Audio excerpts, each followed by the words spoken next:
So, hi everyone! Welcome back sa aking channel. Samahan nyo ako at magbibigay ako ng tips para sa inyo guys. Ang video na ito is inialay ko para sa mga lalaki na may nililigawan, na may minamahal at gusto nila na mapasagot ang isang girl. So, paano nyo nga ba mapasagot or mapamahal ang isang babae? So, samahan nyo ako. Huwag kayong bibitaw.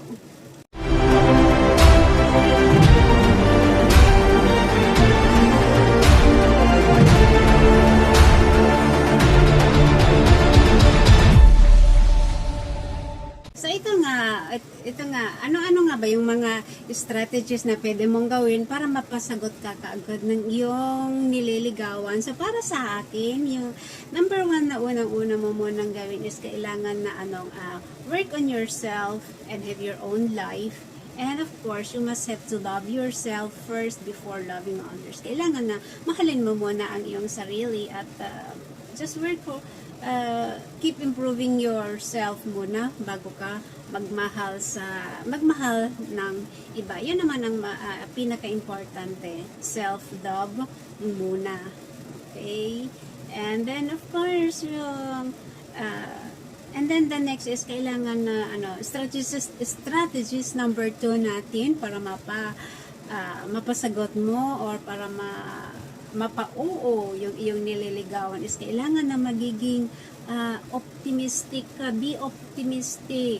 And always remember that girls don't want to be with someone passive.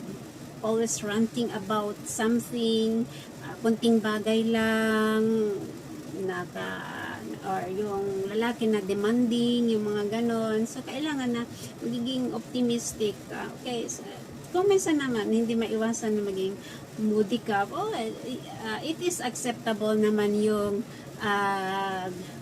ganon. Pero, kailangan na magiging, kailangan ni-train yourself to be a man of positive thoughts and words. And I'm sure na you will attract her and I'm sure na mapapasagot mo siya kung makita niya na meron kang positive, kung positibo ka sa buhay.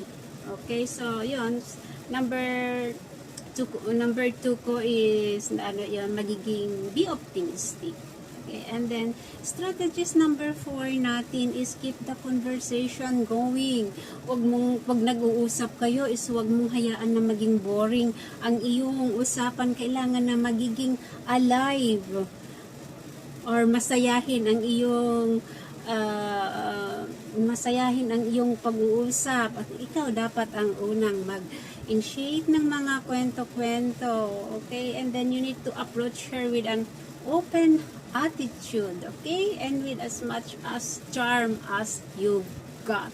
And sigurado ako na mahuhulog ang kanyang damdamin sa iyo. So, huwag mong gawing boring ang iyong pag-uusap. And kung minsan, dagdagan mo na rin yung mga flirty words, but don't be too upfront.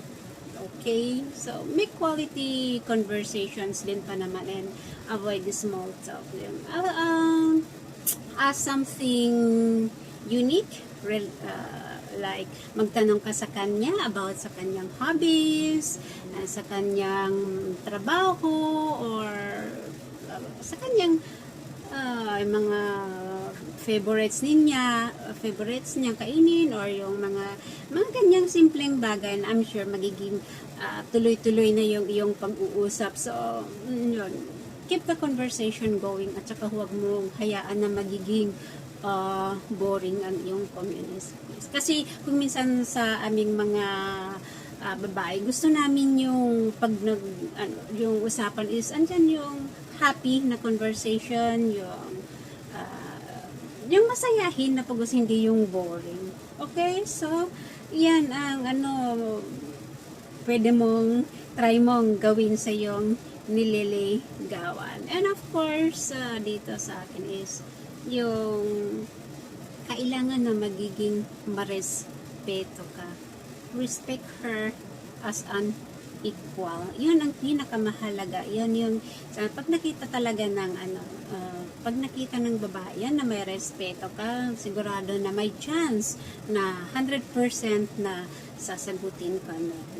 Kasi respect should be the basis para sa akin, kasi yun ang yun para sa akin is yun ang isang pinakamahalaga, yung andon yung respeto, yung may respeto sa akin. Yun. Speak to her courteously, recognize her potentials, and she will begin to like you. And I'm sure of it. Sigurado ako niyan. Treat her well. Mas gusto talaga ng babae yung trinatrato sila ng maayos, ng maganda. Magtanong ka, ask her opinion on things that matters, okay? And then, din siya, i-appreciate mo kung ano man yung nakita mo. Okay? And next is, kailangan na be her friend and make it fun. Huwag mong madaliin lahat-lahat. Huwag mong madaliin na sagutin ka. It is important to build that connection muna, yung magiging friend mo na kayo, para at least makilala ninyo yung bawat isa, at malalaman mo din kung compatible ba kayo ng iyong nililigawan. Kasi para sa akin is your relationship will get stronger kung kilala na ninyo ang isa't isa, hindi ba? Then, find common interest and do things together. Like halimbawa, itry mo kung ano yung hobbies niya kahit hindi ka marunong. Okay, itry mo pa rin. Kung halimbawa, gustong-gusto niya yung mag-basketball, di samahan mo. Or kung gusto niyang mag-bowling kahit hindi ka marunong, samahan mo rin siya. Okay, or sa games, or ikaw din, kung gusto mo, karamihan sa mga lalaki is mahihilig sa online games, and then try to invite her also na itry din niya yung hobbies mo, kasi doon makikita, doon mag-uumpisa kung makita mo kung kung compatible kayo, meron kayong mga common interest, yung mga ganan-ganan bagay. So okay, so be her friend first and make it fun. So yun, huwag madaliin lahat-lahat. I-enjoy nyo muna yung stage na meron kayo. Okay? Kasi darating din yan. Kung talagang kayo talaga, hindi ba? Kung baga sabi nga nila, take it slow, things will fall in place. O hindi ba? Don't be that guy na minamadali mo na, kailan mo na ako sagutin, yung ganyan, yung forcing her to be your girlfriend, yung huwag ganon. So take it slow, okay? So huwag mong madaliin lahat, okay? Slow it down for a better chance of long-term relationship. Kasi pag minadali mo, yung parang tulad halimbawa, pag yung minadali mong lutuin yung isang pagkain, di ba, hindi masarap kainin. Kasi yun, at least pag you take it slow, just ngayong sabi ko kanina, makikilala nyo ang isa't isa, and there's a chance na magiging long-term yung relationships ninyo, okay? And ito guys, ang isang advice ko din sa inyo. Hindi porket mahal na mahal mo yung girl at gustong-gusto mo talaga na siya yung magiging girlfriend mo. Don't make yourself too available. Alam mo ba kung bakit? Kasi kung halimbawa, if she feels you are always available, she is likely to take you for granted. Sigurado ako niyan. Yung kumbaga, playing hard to get ka minsan, pero hindi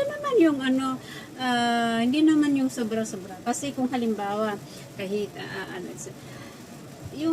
kasi pag ginawa mo yung kumbaga playing too hard to get. Andyan yung halimbawa, nag-text siya. Yung gusto mo mag-reply ka agad. Yung halimbawa, ianuhin mo muna, wag kang mag-reply ka agad. Huwag mo siyang replyan ka agad-agad. Or pag tumawag siya, wag mo agad anuhin. So don't make yourself too available. Kasi alam mo, pag ginawa mo yan, mamimiss ka na noon. Mamimiss ka ng iyong nililigawan. Okay? So, ayan, itry mong i-control yung sarili mo. Para naman, maano ka din niya, para ma-miss ka din niya. Okay? Kahit ganyan, talagang gusto mo na siyang tawagan, gusto mo na siyang replyan ka agad-agad, i-anuin mo muna. I-take mo at least 30 minutes or yung ganun bago ka mag-reply sa kanya. Okay? Give her a chance to plan a date din minsan. Okay? Hayaan mo din na minsan siya din yung magplano. Kung kailan kayo lalabas or magplano, nakakain kayo sa labas, hindi ikaw yung laging nagplaplano. Hindi porket mahal mo siya or hindi porket gusto mo na siyang maging girlfriend. Okay. So, yun ha. Tatandaan nyo yan, mga boys. Okay? And of course, minsan din may mga babae na gustong-gusto din nila yung attention ng isang tao. Kahit naman, hindi naman sa mga babae din. Ganyan din naman kayong mga lalaki, hindi ba? So, ito, ang gawin nyo din is give her all your attention. Pero tulad nga sasabi ko sa una is love yourself muna and then do your things muna, yung mga ganon-ganon. Pero, be ready to give all your attention. Okay? This is a directly way to convince her to love you. Okay? And then, kung halimbawa din, i-ask mo din siya. I-ask mo din siya, alamin mo kung may problema siya, or yung bigyan mo siya ng attention. Kung nakita mo na medyo malungkot siya, syempre, of course, tignan mo na tanungin mo siya kung bakit, ano bang problema, and then of course, maging ready ka na comfort her or magbigay ng simple na solution. So, paying attention is the most valuable thing you can give her. Agree? Okay. And then the outcome here is she'll feel very special sa iyong buhay. So, magbibigay din ito ng 100% point na may chance na sasagutin ka niya. Okay? And of course, ito is ang last siguro na masabi ko is magiging be well groomed, hindi yung badoy tignan. Kasi kailangan na malinis ang tignan, mabango, lalo pag makikipagkita ka sa kanya, so kailangan mabango ka. And of course, lastly is stay connected. Lagi sa communication is the best. Okay? So I hope nakatulong ito sa inyo guys. So thank you for watching. Hope to see you again sa aking next videos. Okay, so thank you. Bye!